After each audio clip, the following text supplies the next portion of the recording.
Friends, welcome back to our channel.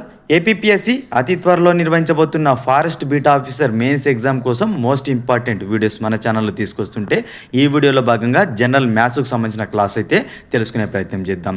ఈ forest beat officer mains కోసం test series అయితే మన యాప్లో 99 రూపీస్కి అందుబాటులో ఉంది. ఎవరైతే యాప్ను డౌన్లోడ్ చేసుకోలేరో డౌన్లోడ్ చేసుకునే ప్రయత్నం చేయండి. యాప్ లింక్ అనేది డిస్క్రిప్షన్ ఉంటుంది. అదేవిధంగా ఈ వీడియో కనుక నచ్చినట్లయితే తప్పకుండా లైక్ చేయండి. లైక్ చేసినప్పుడే మన వీడియో చాలామందికి రీచ్ అవుతుంది. అదేవిధంగా మరిన్ని వీడియోస్ నేను తీసుకురావడానికి సపోర్ట్గా ఉంటుంది. కాబట్టి వీడియోని లైక్ చేసి షేర్ చేయండి. ఎఫ్బిఓకి సంబంధించిన ఇంపార్టెంట్ వీడియోస్ని మిస్ కాకుండా చూడాలనుకుంటే మాత్రం మన ఛానల్ని సబ్స్క్రైబ్ చేసుకొని పక్కనున్న బెల్ బటన్ క్లిక్ చేయండి ఫ్రెండ్స్. ఇక ఫారెస్ట్ బీటా ఆఫీసర్ మెయిన్స్ ఎగ్జామ్లో మ్యాథ్స్లో భాగంగా పర్సంటేజ్ శాతములకు సంబంధించిన ప్రశ్నలు అడిగే అవకాశం ఉంది. శాతములకు సంబంధించిన క్లాస్ అయితే ఈ వీడియోలో తెలుసుకునే ప్రయత్నం చేద్దాం. ముందుగా శాతము అనగా ప్రతి 100కు లేదా 100కు అని అర్థం. ఓకేనా? అంటే 1% అనగా 100కి 1 అని అర్థం. శాతంను ఈ గుర్తుతో సూచిస్తాం మనం. ఓకేనా? పర్సంటేజ్ను ఈ గుర్తుతో మనం సూచించడం జరుగుతుంది. 1% అంటే 1/100గా రాయొచ్చు. 27% అంటే 27/100గా రాయొచ్చు. 63% అంటే 63/100గా రాయొచ్చు. 100కు మనకు ఎంత అని అర్థం వచ్చేలా తెలియజేసేదే శాతంగా చెప్పవచ్చు. ఈ శాతంకు సంబంధించిన మోడల్ క్వశ్చన్స్ అయితే చూసే ప్రయత్నం చేద్దాం. బేసిక్ క్వశ్చన్స్ చూద్దాం. నెక్స్ట్ పార్ట్ 2లో కొంచెం లెవెల్ 2లో భాగంగా ఇంకొన్ని క్వశ్చన్స్ అయితే తీసుకొచ్చే ప్రయత్నం చేస్తాను. ముందుగా బేసిక్ మోడల్ చూద్దాం. గత సంవత్సరం ఒక వస్తువు ధర 40 రూపాయలు. ఓకేనా? గత సంవత్సరం ఒక వస్తువు ధర 40 రూపాయలు. ఈ సంవత్సరం దాని ధర 50 రూపాయలకు పెరిగింది. ఓకేనా? 40 రూపాయలు ఉన్న ఒక వస్తువు ధర ఈ సంవత్సరంకు 50 రూపాయలకు పెరిగింది. అయితే పెరిగిన ధర ఎంత శాతంలో చెప్పమంటున్నాడు. సో ధరలో పెరుగుదల శాతం మనం కనుగొనాలంటే ధరలో పెరుగుదల శాతం మనం కనుగొనాలంటే ధరలో మార్పు బై అసలు ధర ఇంటూ 100 చేయాలి. ఓకేనా? ధరలో మార్పు బై అసలు ధర ఇంటూ 100 చేస్తే మనకు ధరలో ఎంత పెరుగుదల శాతం పెరిగిందో మనం కనుగొనవచ్చు. ఇక్కడ మనకు ధరలో మార్పు చూద్దాం. 50 రూపాయలు పెరిగింది ఈసారి. లాస్ట్ ఇయర్ ఎంత ఉంది? 40 రూపీస్. సో 50 - 40 బై అసలు ధర ఎంత? మనకు 40 రూపాయలు. ఓకేనా? 40 రూపాయలు అనేది కాస్త 50 రూపాయలుగా మారింది కాబట్టి 50 - 40 బై 40 ఇంటూ 100 శాతంలోకి మనకు కావాలి కాబట్టి ఇంటూ 100 చేసుకుంటున్నాం. 50 - 40 10 అవుతుంది. బై 40కి 40 అదే విధంగా ఉంటుంది. ఇంటూ 100కు 100 అదే విధంగా ఉంటుంది. సో 100 ఇంటూ 10 1000 అవుతుంది. బై 40. సో డివైడ్ చేస్తే మనకు 25%. అంటే మనకు 40 రూపాయలు ఉన్న వస్తువు అనేది 50 రూపాయలకు పెరిగింది. సో ధరలో పెరుగుదల శాతం ఎంత? 25% అనేది పెరుగుదల అనేది మనకు కనిపిస్తున్నది అనమాట. సో ఇది ఫస్ట్ మోడల్. సెకండ్ వన్ చూసినట్లయితే ఒక పాఠశాలలో ఒకరోజు 150 మంది విద్యార్థులు ఒక పాఠశాలలో ఉన్నారు. అందులో గాను 25 మంది ఒకరోజు 25 మంది ఆబ్సెంట్ అయ్యారు. ఓకేనా? హాజరు కాలేదు. హాజరు అయిన విద్యార్థుల శాతం ఎంత? ఓకేనా? పాఠశాలలో ఉన్న విద్యార్థుల సంఖ్య 150. ఒకరోజు ఏం చేశారు? 25 మంది విద్యార్థులు ఆబ్సెంట్ అయ్యారు. సో హాజరైన వారి పర్సంటేజ్ అడుగుతున్నాడు. మొత్తం విద్యార్థులు 150, హాజరు కాని విద్యార్థులు 25, హాజరైన విద్యార్థులు 125 అవుతుండ్రు. ఓకేనా? 150 నుంచి 25 తీసేస్తే 150 అనేది వస్తుంది. మనకు హాజరైన వారి శాతం కావాలి కాబట్టి హాజరైన వారి సంఖ్య 125 బై మొత్తం విద్యార్థులు 150 ఇంటూ పర్సంటేజ్లో మనం కన్వర్ట్ చేస్తున్నాం కాబట్టి ఇంటూ 100 చేసుకుంటున్నాం. 125 150 ఇంటూ 100 చేసాం. సో ఇక్కడ మనం 0 క్యాన్సిల్ చేయడం జరిగింది. ఓకేనా? 5 3 5 2 కట్ చేసుకున్నాను. మిగిలింది ఎంత? 125 ఇంటూ 2 250 అయింది బై 3. సో 250 బై 3 చేస్తే మనకు 83.33 అనేది హాజరైన వారి విద్యార్థుల సంఖ్య యొక్క పర్సంటేజ్ అనమాట. హాజరైన విద్యార్థుల శాతం ఇది 83.33%. ఇంత మనకు బేసిక్ కొంచెం నాన్ మ్యాథ్స్ స్టూడెంట్స్ ఎవరైతే ఉంటారో వారి కోసమని ఇంత డీటెయిల్గా అయితే క్లియర్గా ఎక్స్ప్లెయిన్ చేస్తున్నాను ఫ్రెండ్స్. షార్ట్ కట్కు సంబంధించిన ఏవైతే క్వశ్చన్స్ ఉంటాయో అవి మరి ఇంకొక వీడియోలో ఎక్స్ప్లెయిన్ చేసే ప్రయత్నం చేస్తాను. నాన్ మ్యాథ్స్ స్టూడెంట్స్కి బేసిక్ నుంచి సింపుల్గా ఎక్స్ప్లెయిన్ చేస్తేనే మనకు అర్థమవుతుంది కాబట్టి ఇంత స్లోగా చెప్పాల్సి వస్తుంది. అర్థం చేసుకోండి. నెక్స్ట్ వన్, ఒక సంఖ్యలో 40% 800 అయినా, ఒక సంఖ్యలో 40% 800 అయినా ఆ సంఖ్య ఏది? ఓకేనా? ఒక సంఖ్యలో 40% ఎంతను ఇచ్చిండు కానీ ఆ సంఖ్య ఏదో ఇవ్వలేదు. సో ఒక సంఖ్యను ఎక్స్ అనుకోనాలి. ఒక సంఖ్యను ఎక్స్ అనుకోండి. 40% అన్నాడు కదా, 40 ఇంటూ ఎక్స్ అవుతుంది. 40 ఇంటూ ఎక్స్ బై శాతం ఎంత? మనకు 100 కదా, బై 100 వేసుకున్నాం. Equals to 800. 40% 800 కాబట్టి రాసుకున్నాను.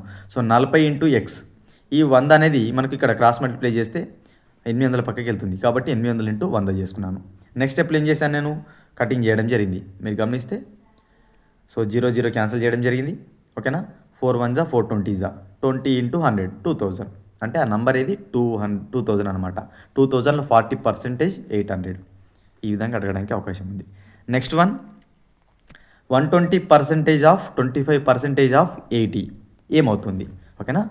125% ఆఫ్ 25% ఆఫ్ 80కి ఎంత అని అడుగుతున్నాడు. సో 125% అన్నాడు కాబట్టి పర్సెంటేజ్ గుర్తు చేసేసి 100 రాసుకోండి. ఇక్కడ 25% అన్నాడు కాబట్టి 25/100 తీసేసి 100 రాసుకున్నా ఇంటూ 80. ఓకేనా. సో ఏమవుతుంది? సో కటింగ్ చేసుకుంటే ఇదంతా మనకి ఎంత మిగులుతుంది? ఇది ఇక్కడ 25 టేబుల్లో 25 4 జా 25 5 జా 25 1 జా 25 4 జా. సో మిగిలింది రాసుకున్నాను. సో 4 టేబుల్లో 4 20 జా 4 1 జా 4 5 జా 5 ఇంటూ 5 25. అంటే మనకు ఒక సంఖ్యలో ఈ 85లో 125% దాంట్లో 25% ఎంత అవుతుంది? 80 అంటే 25 అనేది అవుతుంది. ఓకేనా. ఇది ఆన్సర్. ఇటువంటి ప్రశ్నలు కూడా చాలాసార్లు మనకు ఏదైతే సెంట్రల్ గవర్నమెంట్ ఎగ్జామ్స్లో ఆర్ఆర్బీ ఎగ్జామ్స్లో అడగడం జరిగింది. నెక్స్ట్ వన్, ఒక సంఖ్యలో 62% మరియు 80% మధ్య వ్యత్యాసం తేడా 198.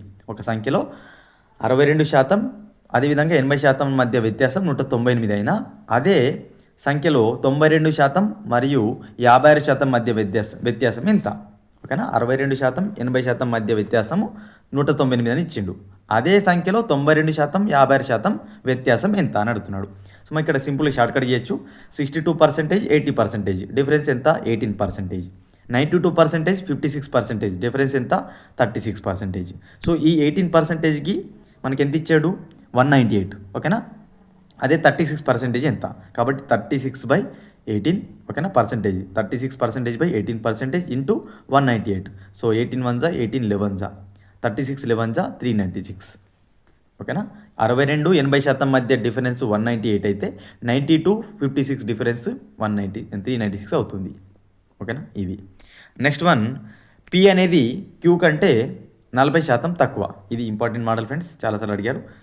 పి అనేది క్యూ కంటే 40% తక్కువ అయినా క్యూ అనేది పీ కంటే ఎంత శాతం ఎక్కువ? ఇంపార్టెంట్. మనం అనుకుంటాం పీ కంటే క్యూ 40% తక్కువ అయితే క్యూ అనేది పీ కంటే 40% ఎక్కువ అనుకుంటాం, కానీ రాంగ్. ఓకేనా. సో ఇక్కడ గమనించినట్లయితే షార్ట్ కట్ 40. ఓకేనా. 40% తక్కువ అన్నాడు. ఏది తక్కువ ఏది ఎక్కువ అన్నా సరే ఇది ఇక్కడ పైన మనకు అదే పర్సంటేజ్ చేసుకోండి. 40% తక్కువ అన్నాడు. ఒకవేళ 40% ఎక్కువ అనుకున్న సరే ఇక్కడ 40 రాసుకోండి. ఇది షార్ట్ కట్ మోడల్ ఫ్రెండ్స్. 40 ఎంత తక్కువ అన్నాడు కాబట్టి 100 మైనస్ చేయండి. అది ఎక్కువ అయితే 100 ప్లస్ చేసుకోవాల్సి ఉంటుంది. ఇక్కడ మనకు మైనస్ తక్కువ కాబట్టి మైనస్ చేసుకున్నాం ఇంటూ 100%. 40/100 మైనస్ 40. 100 మైనస్ 40 60 అయింది ఇంటూ 100 అదే విధంగా ఉంది. సో 0 0 క్యాన్సిల్ చేశాను. 40/100 6. ఇక్కడ మనకు 10 మిగిలింది. 40 ఇంటూ 10 400 అయింది బై 6. సో మనం కటింగ్ చేస్తే 66.66%. పి అనేది క్యూ కంటే 40% తక్కువ అయితే క్యూ అనేది పీ కంటే 66% ఎక్కువ. చూసారా డిఫరెన్స్ అనేది? అందరూ అనుకుంటారు 40% తక్కువ అయినప్పుడు 40% ఎక్కువనే ఉంటుంది అనుకుంటారు, కానీ కాదు, 66% అనేది ఎక్కువ ఉంటుంది. ఓకేనా. డిఫరెన్స్ అనేది మారుతుంది. సో ఇవి మనకు ఈ వీడియోలో భాగంగా బేసిక్ మోడల్స్. ఇంకొక పార్ట్ 2లో భాగంగా కొంచెం లెవెల్ పెంచి మీకు ఇంకొన్ని క్వశ్చన్స్ ప్రీవియస్గా అడిగినవి కానీ ఇంపార్టెంట్ మోడల్స్ మీ ముందుకు తీసుకొచ్చే ప్రయత్నం చేస్తాను. షార్ట్కట్లో చెప్పే ప్రయత్నం చేస్తాను. సో ఎవరైతే నాన్ మ్యాథ్స్ స్టూడెంట్స్ ఉంటారో వారి కోసమని ఇంత క్లియర్గా స్లోగా స్టెప్ బై స్టెప్ చెప్పాల్సి ఉంటుంది, అర్థం చేసుకోండి. ఓకే ఫ్రెండ్స్, ఈ వీడియో కనుక నచ్చినట్లయితే లైక్ చేయండి. ఆల్రెడీ ఈ ఎఫ్బిఓ మెయిన్స్కి సంబంధించిన టెస్ట్ సిరీస్లో ఈ పర్సంటేజ్ సంబంధించిన టెస్ట్ అయితే యాడ్ అయింది. రాయని వారు రాసే ప్రయత్నం చేయండి. ఓకేనా. ఒక 20 క్వశ్చన్స్ అయితే మీకు డెప్త్గా మనకు ఈజీగా అదేవిధంగా యావరేజ్గా హార్డ్గా క్వశ్చన్స్ అయితే ఇచ్చి ఉన్నాను. టెస్ట్ అనేది మనకు అప్లోడ్ అయింది. రాసే ప్రయత్నం చేయండి. ఈ మెయిన్స్కి సంబంధించిన టెస్ట్ సిరీస్ 99కి మనకు అందుబాటులో ఉంది. తీసుకునే ప్రయత్నం చేయండి. ఖచ్చితంగా మీకు క్వశ్చన్స్ మోడల్ క్వశ్చన్స్ మీకు ఇంపార్టెంట్ మోడల్ క్వశ్చన్స్ అయితే అప్లోడ్ చేసి ఉన్నాను. ఓకే ఫ్రెండ్స్, ఇంకొక ఇంపార్టెంట్ వీడియోతో మీ ముందు ఫ్రెండ్స్.